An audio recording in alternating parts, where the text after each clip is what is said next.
पूरे दुनिया में झूठ फैलाने की मास्टर पार्टी भारतीय झुट्टा पार्टी के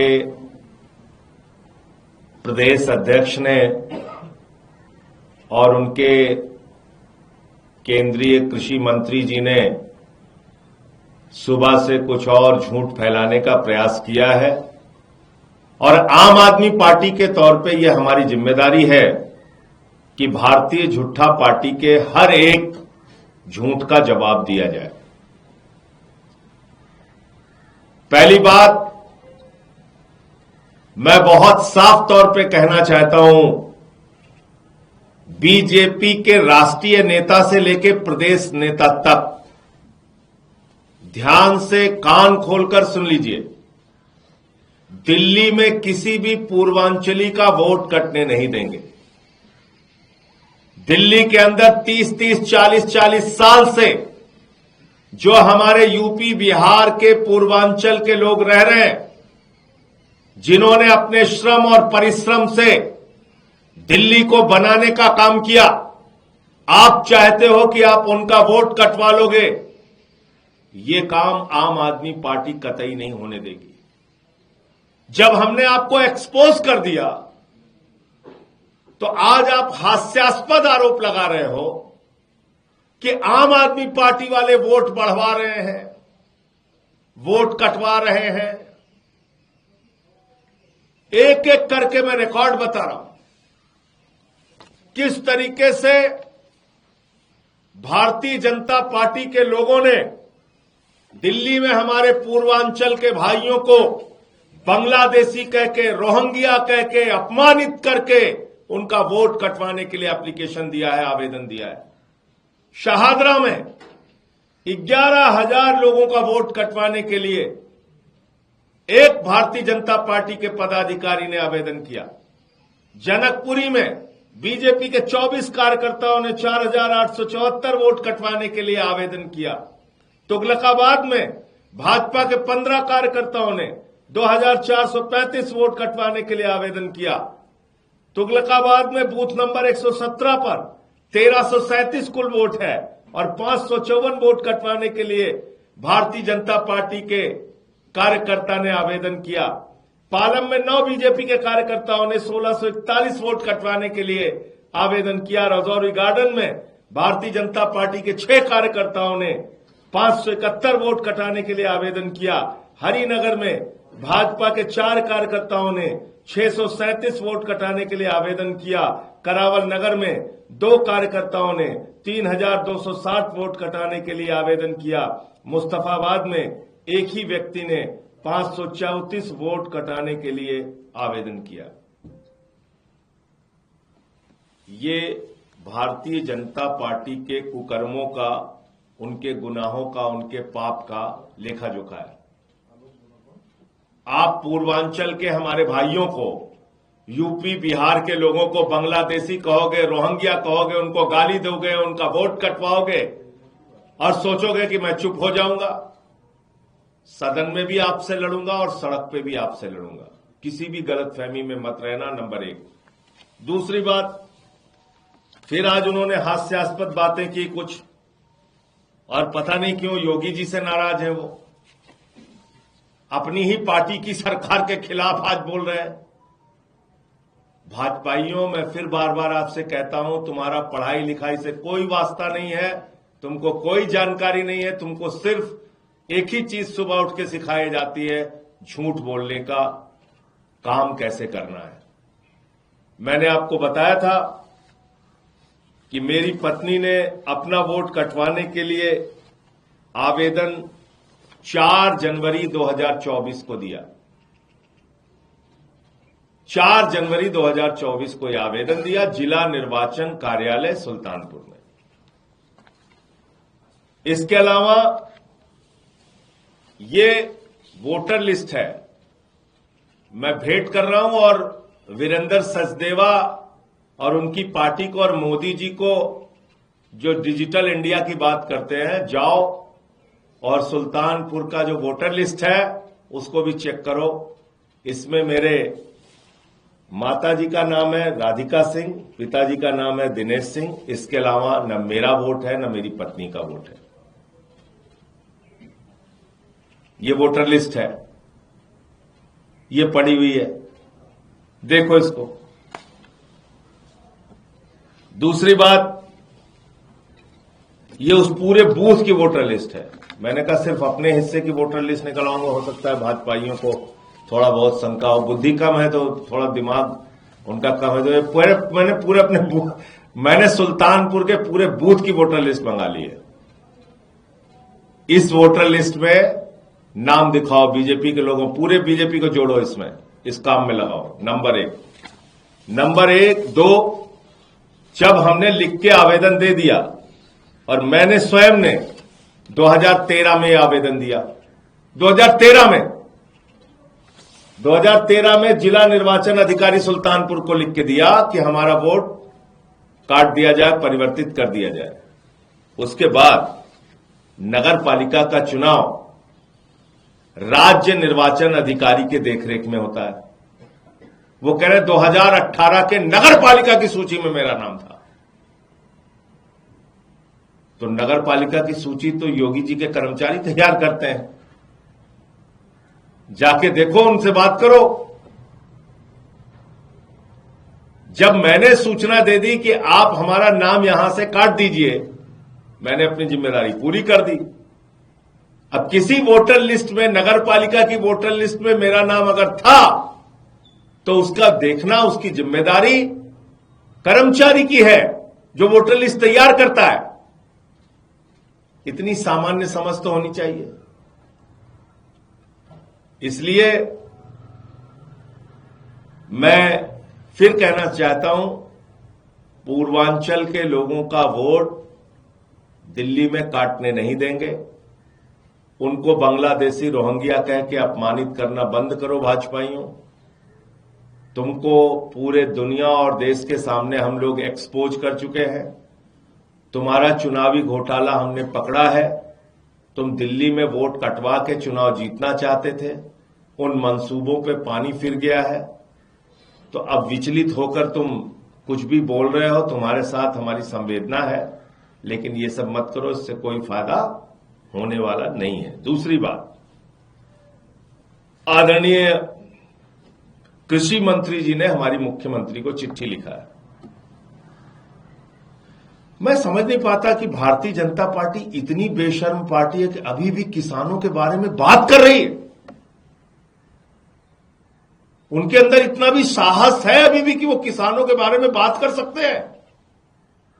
जिस पार्टी ने 1 साल तक हिंदुस्तान के अन्नदाता किसानों को गुलाम की तरह दिल्ली की सड़कों पे, दिल्ली के आसपास बॉर्डर पे दुश्मनों की तरह ट्रीट किया, उनको पाकिस्तानी कहा, उनको खालिस्तानी कहा, उनके ऊपर गोलियां चलाई, लाठियां चलाई, आंसू गैस के गोले छोड़े। जिस भारतीय जनता पार्टी के गुनाहों की वजह से 750 किसानों ने अपनी शहादत दी, वो भाजपा किसान के बारे में बोल रही है। जिस भारतीय जनता पार्टी और नरेंद्र मोदी जी की सरकार की वजह से एमएसपी कानून आज तक लागू नहीं हुआ और अभी भी किसान पंजाब के अंदर डल्लेवाल जी अनशन पर बैठे हुए हैं, आमरण अनशन पर बैठे हुए हैं। जिस पार्टी, भारतीय जनता पार्टी की वजह से महाराष्ट्र का किसान आत्महत्या करने के लिए मजबूर है, देश का किसान आत्महत्या करने के लिए मजबूर है, वो पार्टी अभी भी किसानों के बारे में बात कर रही है। इतना साहस है इनमें। किसान का का आपके मुंह से नहीं निकलना चाहिए, किसान का का आपके मुंह से नहीं निकलना चाहिए। भारत की आजादी के बाद किसानों की सबसे बड़ी द्रोही कोई पार्टी है तो उस पार्टी का नाम है भारतीय जनता पार्टी। किसानों के साथ विश्वासघात करने वाली कोई पार्टी है तो उस पार्टी का नाम है भारतीय जनता पार्टी। आप अब तक एमएसपी का कानून लागू नहीं कर पाए। आपने कहा था कि हम किसानों के फसल का दाम दोगुना करेंगे और आप अभी भी किसानों के बारे में बात कर रहे हैं। मैंने सदन में 3 काले कानून का विरोध किया था, मुझे सस्पेंड करके बाहर किया गया शिवराज जी, घसीट के हम लोगों को बाहर किया गया सदन से। कई रातें देश की संसद में हमने उस परिसर में गुजारी है। आप बात कर रहे हो किसानों की, आप लोग बात कर रहे हैं किसानों की। मैंने प्रधानमंत्री के सामने भगवंत मान जी के साथ मिलकर नारे लगाए, उनको जगाने के लिए सोती हुई नींद से। आप किसानों की बात कर रहे हैं। और फसल की बर्बादी होने पर सबसे ज्यादा मुआवजा देने का काम हिंदुस्तान में अगर किसी मुख्यमंत्री ने किया तो उसका नाम है अरविंद केजरीवाल। पता कर लीजिएगा रिकॉर्ड उठा के। तो इसलिए मैं समझता हूं कि बीजेपी को कम से कम किसान के बारे में बात नहीं करना चाहिए। किसानों के साथ विश्वासघात करने वाली और 750 किसानों के शहादत के लिए दोषी, गुनहगार और हत्यारी कोई पार्टी और सरकार है तो वो भारतीय जनता पार्टी है और उसकी सरकार है। मुझे इतनी बात कहनी थी। आपका कोई प्रश्न हो तो आप पूछ सकते हैं। सर, वो ये बात कह रहे हैं कि आप कोई भी योजना जो होती है केंद्र सरकार की उसे लागू ही नहीं होने देना चाहते हैं और आपकी किसानों के प्रति ही नहीं बल्कि बाकी वर्ग के प्रति भी काफी उदासीनता है, लोगों में नाराजगी है इस बात को। कौन सी योजना हमने लागू होने दे रहे हैं? आयुष्मान की अगर ये लोग बात करते हैं तो आयुष्मान का लाभ तो दिल्ली में किसी को नहीं मिल सकता। अगर इनकी योजना को आप पढ़िए तो क्या कहते हैं, पक्का मकान होगा तो आयुष्मान योजना का लाभ नहीं मिलेगा। फटफटिया बाइक गाड़ी होगी, मोटरसाइकिल आपके यहां होगी तो आपको आयुष्मान योजना का लाभ नहीं मिलेगा। 10,000 की इनकम होगी तो आयुष्मान योजना का लाभ नहीं मिलेगा। क्या है आयुष्मान योजना? घर में फ्रिज होगा तो आयुष्मान योजना का लाभ नहीं मिलेगा। यह आपकी आयुष्मान योजना।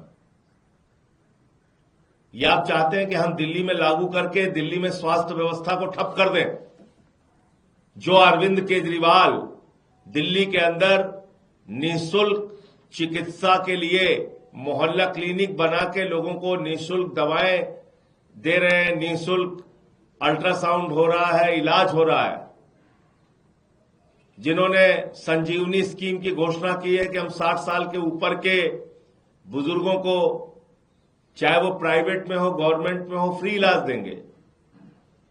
आप चाहते हैं यहां पे आयुष्मान लागू करके जो योजनाएं हैं हमारी बाकी सब बंद हो जाए, ठप हो जाए और उस आयुष्मान का एक भी व्यक्ति को किसी को लाभ ना मिले।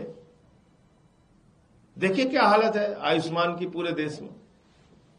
खुद शिवराज सिंह जी जब मध्य प्रदेश के मुख्यमंत्री थे तो आयुष्मान योजना की कितनी दुर्दशा हुई थी, उस पर मैं एक दिन पूरा विस्तार से आपको बता दूंगा। बीजेपी का ये आरोप है कि जहां आपके परिवार मतलब पत्नी के बारे में, आपके बारे में कहा गया कि 2 वोटर आईडी कार्ड रखें, साथ में ये भी कह रहे हैं कि चुनाव अधिकारी को धमका रहे हैं। ये धमकाने, डराने, गुंडागर्दी करने और जेल में भेजने का लाइसेंस सिर्फ भारतीय जनता पार्टी और मोदी जी के पास है। हम अपना काम कर रहे हैं। हाँ, ये जरूर है कि आप अगर ये सोचते हो कि आप हमारे पूर्वांचल के भाइयों को बांग्लादेशी कहोगे, रोहिंग्या कहोगे और हम आपको छोड़ देंगे, तो ये तो होने वाला नहीं है। इस पे तो आपसे लड़ाई होगी। आप वोट कटवाना बंद कर दीजिए पूर्वांचलियों का, ऐसे काम मत कीजिए। सर, मनोज तिवारी ने कहा है कि आप दिल्ली में किसानों को किसान का दर्जा नहीं देते। उन्होंने कहा कि सर्कल रेट भी नहीं कई सालों से बढ़ा है, जबकि 10 किसानों का बोलने का अधिकार नहीं है बीजेपी को। बीजेपी किसानों के साथ विश्वासघात करने वाली आजादी के बाद की सबसे गुनहगार पार्टी है। उन्होंने 750 किसानों को मौत के घाट उतारा है। बीजेपी अब तक एमएसपी लागू नहीं कर पाई है। एमएसपी की कानूनी गारंटी दो, अभी भी हमारी मांग है, उस पे काम करो। किसी भाजपा के नेता का कोई भी जवाब बनता ही नहीं है जब तक वो अपने वादों पर खरा नहीं उतरते। तो इसलिए भाजपाइयों को कम से कम किसान के बारे में नहीं बोलना चाहिए। सर, ये बात कही जा रही है कि 4 तारीख को आपने अगर वोट काटने का एप्लीकेशन दिया अनिता सिंह जी ने, 8 तारीख के एफिडेविट में वो खुद को सुल्तानपुर का वोटर क्यों बता रही है? तो ये खुद से एफिडेविट में झूठ बोला है उन्होंने, जो कि कानूनी अपराध है, इस तरह के आरोप लग रहे हैं। कैसे झूठ बोला है भाई? भाई जिस दिन वो 4 तारीख को एप्लीकेशन दे रही हैं, 8 तारीख को एफिडेविट दे रही हैं, तो तब तक उनका पता वही है ना। जब वोटर लिस्ट में नाम उनका कटने की प्रक्रिया वहां के निर्वाचन अधिकारी पूरी कर लेंगे तो अपना पता वो जो लिखेंगी, जो मौजूदा होगा वो लिखेंगी। और दूसरी चीज, मैं भाजपाइयों को पूरा मौका दे रहा हूं कोर्ट में सारी बातों को रखने का। इसमें उनको आपत्ति क्या है? अगर मैं उनको आमंत्रित कर रहा हूं, न्यायालय में उनके खिलाफ केस कर रहा हूं, तो सारी बातें वहां रखेंगे वो। हम गलत होंगे तो हम पे कार्रवाई होगी, वो गलत होंगे तो उन पे कार्रवाई होगी। हम कहां भाग रहे हैं? हम तो उनके एक एक बात का जवाब दे रहे हैं। अब तो अनिता सिंह का वोट कहां पर है? नई दिल्ली में? दिल्ली में है, जिसको कटवाने के लिए इन लोगों ने आवेदन दिया। मामला वहीं से शुरू हुआ। चुनाव आयोग को बता दिया है कि दिल्ली में है और अब वोट न करना है। बिल्कुल बता दिया। सर, खबर ये आ रही है कि बीजेपी जैसा आप लोग कर रहे हैं वैसा ही बीजेपी भी करने जा रही है, लेकिन आपसे बढ़ के करने जा रही है। 200 यूनिट की जगह 300 यूनिट फ्री देने की बात चल रही है। पहले घोषित करने दीजिए, पहले घोषित कीजिए, करने दीजिए। आप लोग बढ़ाएंगे क्या? यूनिट फ्री करेंगे? मैं कह रहा हूं पहले उनको अपनी घोषणाओं को आधिकारिक रूप से घोषित करने दीजिए ना, तब उस पर बातचीत करना ठीक रहेगा। आधिकारिक रूप से बीजेपी को सारी जो योजनाएं घोषित करना चाहते हैं करने दीजिए। बीजेपी एक पोस्टर जारी किया, उन्होंने लिखा है कि वोटर लिस्ट में स्कैम है 24 में। एक वो आपने देखा होगा तो फेमस पोस्टर, उस पर उन्होंने लिखा है कि फर्जी वोटर से, वो अपने लिए लिखा है उन्होंने।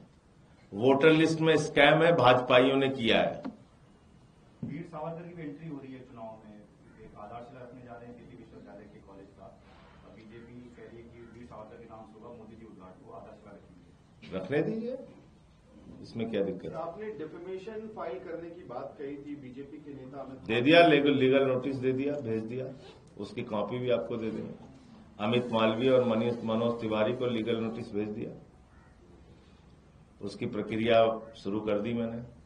और पूरी बीजेपी नरेंद्र मोदी से लेके और अमित मालवीय, मनोज तिवारी तक जो भी न्यायालय में आके मेरे वोट से संबंधित और मेरी पत्नी के वोट से संबंधित साक्ष्य देना चाहें, उनका खुला स्वागत है। लेकिन पूर्वांचलियों का वोट कटने नहीं दूंगा। उनको रोहिंग्या और बांग्लादेशी कह के तुम सोचते हो अपमानित कर लोगे, ये नहीं होने दूंगा। तुमसे तो लड़ूंगा, कोई दिक्कत नहीं।